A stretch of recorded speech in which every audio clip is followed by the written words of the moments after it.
آج کچھ فرقہ پرست طاقتیں یہ کہتی ہیں یہ مدرسے دہشت گردی کے اڈے ہیں.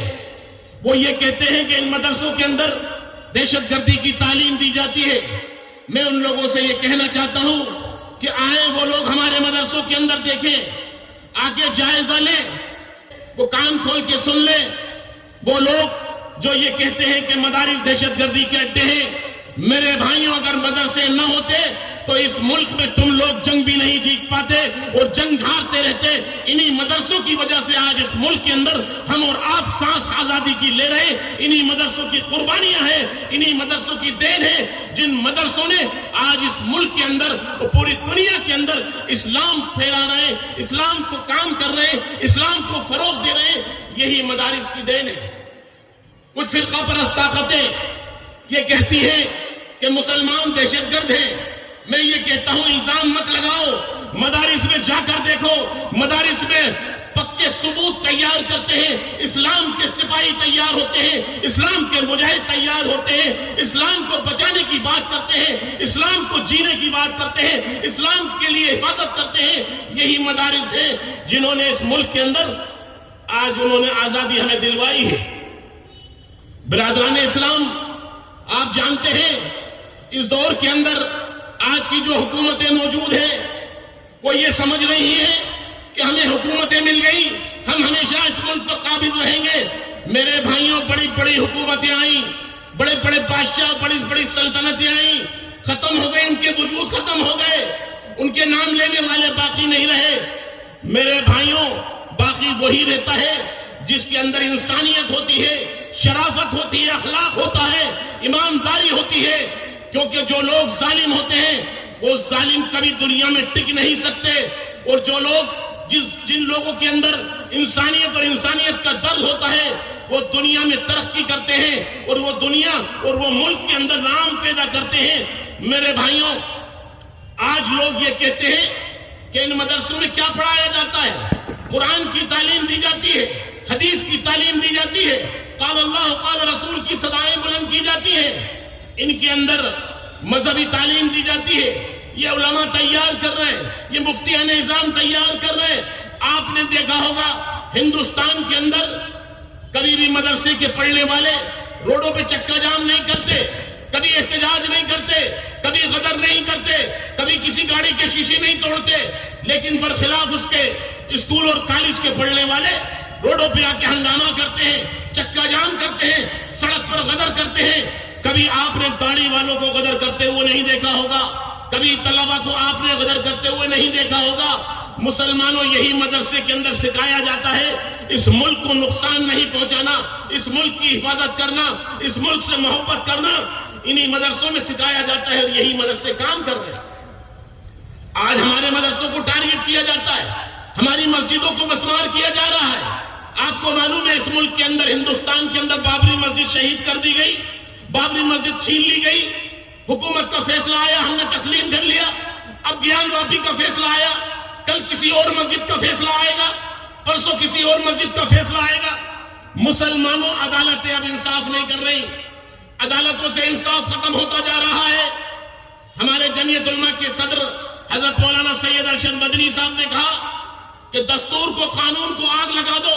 قانون ختم ہو گیا, دستور ختم ہو گیا, کیونکہ آج جو فیصلے کیے جا رہے ہیں اس ملک کے اندر وہ آستھا کی بنیاد پر, قانون کی بنیاد پہ نہیں ہو رہے ہیں. مسلمانوں, آپ کو دبایا جا رہا ہے, آپ کو مٹایا جا رہا ہے. مسلمانوں, اگر آپ کو اس ملک میں جینا ہے تو اتفاق اتحاد اپنی صفوں میں پیدا کرو, اختلاف کو ختم کرو. شیعہ اختلاف, بریلوی اختلاف, دیوبندی اختلاف, جتنے اختلافات ہیں ان کو ختم کر لو اور سر جوڑ کے بیٹھ جاؤ, ایک ہو کر بیٹھ جاؤ. پھر دیکھو انشاءاللہ مسلمانوں, تمہاری طاقت وہ ہوگی جو دنیا دیکھے گی. اور آج اسی اختلاف کی وجہ سے ہم اور آپ آپس میں بٹے ہوئے ہیں. میں تمام مسالک کے لوگوں سے یہ کہنا چاہتا ہوں, اپنی صفوں میں اتفاق اتحاد پیدا کر لو, اور اگر نہیں کرو گے تو دھیرے دھیرے تم مٹ جاؤ گے, تمہارا نام ختم ہو جائے گا, تمہاری ہستیاں تباہ ہو جائیں گی. مسلمانوں, جو جانور اکٹھے ہو کے رہتے ہیں ان پر شیر کبھی حملہ نہیں کرتا, اور جو جانور الگ الگ بکھرے رہتے ہیں شیر ایک ایک کر کے ان کو نشانہ بناتا ہے اور ایک ایک کر کے مار دیتا ہے. اگر تمہارے اندر اتفاق ہوگا, اتحاد ہوگا تو تو تم پر کوئی دنیا کی طاقت بال باقا نہیں کر سکتی۔ مسلمانوں اپنی صفوں میں اتفاق و اتحاد کو پیدا کرو، آپس میں مل جل کے بیٹھو۔ آج اس ملک کے اندر ایک قانون اور لایا جا رہا ہے یکساں سول کوڈ کے نام سے، آپ کو معلوم ہونا چاہیے۔ آپ بتائیے مسلمانوں، ہمارا جینا اسلام پہ ہے، ہمارا مرنا اسلام پہ ہے، ہم کسی قانون کو نہیں مانتے۔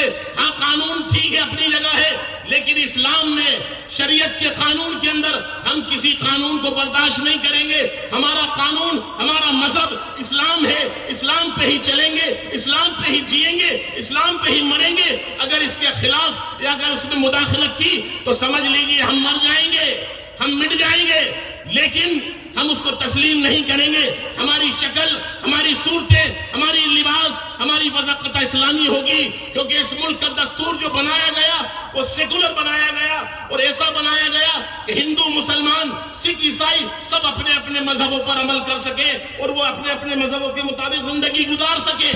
لیکن آج کی حکومتیں، آج وہ یہ سوچتی ہیں کہ ہم آج ہمیشہ رہیں گے۔ مسلمانوں، ظالم کبھی نہیں رہتا۔ ظالم کی ایک دن ختم ہونے کی تاریخ ہوتی ہے اور ایک دن مٹنے کی تاریخ ہوتی ہے۔ وہ ختم ہو جائیں گے، مٹ جائیں گے۔ لیکن شہر کے مسلمانوں، بھوپال کے غیور مسلمانوں، آپ کو اتفاق اتحاد پیدا کرنا ہے، آپس میں محبت سے رہنا ہے، محبت سے جینا ہے۔ ہمیں کسی پر ظلم نہیں کرنا، ہمیں کسی کو مارنا نہیں۔ لیکن مسلمانوں، ہمارے اوپر آج ظلم ہو رہا ہے، آج ناانصافیاں ہو رہی ہیں، ہمارے اوپر ہمیں الزام لگائے جا رہے ہیں، الزام تراشی کی جا رہی ہے۔ لیکن ہم مسلمانوں کہاں تک برداشت کریں گے؟ جب صبر کا پیالہ لبریز ہو جائے گا تو کیوں سا پانی جھلکے گا یا نہیں جھلکے گا؟ ایک وقت تو آئے گا کہ ہمارا صبر ہم سے ٹوٹ جائے گا، صبر کا باندھ، صبر کا پل ٹوٹ جائے گا۔ ہمارے صبر کو مت آزماؤ، ہمارے صبر کا امتحان مت لو، ہمیں اپنے مذہب پہ جینے دو۔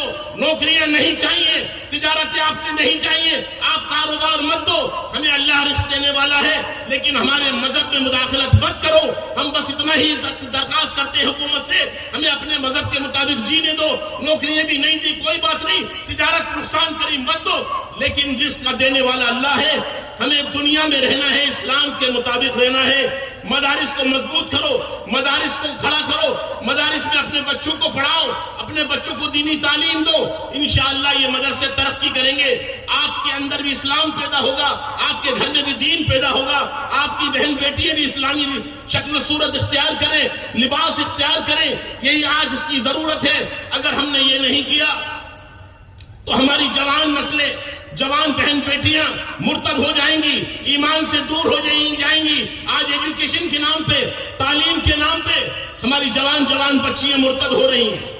مسلمانوں، اس کی فکر کون کرے گا؟ اس کی فکر ہمیں اور آپ کو کرنا ہے۔ آپ دنیا کی تعلیم دیجیے، پڑھائیے دنیا کی تعلیم، لیکن دنیا کی تعلیم سے دینے سب سے پہلے اسلامی تعلیم دیجیے۔ جب آپ کے اندر، آپ کے چھوٹے سے بچے کے اندر، چھوٹی سی بچی کے اندر اسلامی تعلیم ہوگا، اسلامی طریقے ہوں گے، وہ مکتب میں جائیں گے، مکتب کو حاصل کریں گے، قرآن کو پڑھیں گے، قرآن کو سیکھیں گے، تو ان کے اندر مزاجوں میں دین پیدا ہوگا، ان کے اندر اسلام کا شعور بیدار ہوگا۔ ہم اس کی فکر نہیں کرتے، ہم ڈاکٹروں کی، ہم اسکولوں کی فکر کر رہے ہیں، کالجوں کی فکر کر رہے ہیں۔ مسلمانوں، لیکن اس سے پہلے دین کی فکر کریں، پھر انشاءاللہ آپ کے بچے وہ جو دیندار ہوں گے وہی جا کے ڈاکٹر بھی بنیں گے، انجینئر بھی بنیں گے، کالجوں میں بھی جائیں گے۔ مسلمانوں، ضرورت اس بات کی ہے کہ ہم اپنے اندر اسلام کو پیدا کریں، اسلامی شکل بنائیں، اسلامی صورتیں بنائیں، اسلامی وضاقتہ بنائیں۔ میرے بھائی، انشاءاللہ اس ملک میں اور آپ اس صوبے کے اندر، اس شہر کے اندر امن قائم ہوگا، اسی محبت سے، پیار سے، امن سے، سلامتی سے۔ مسلمانوں، اسلام کے اندر ظلم زیادتی نہیں، کسی کو مارنا نہیں۔ اسلام نے تو جانوروں کو مارنے کو منع فرمایا ہے، مسلمان کیسے کسی کو مار سکتا ہے؟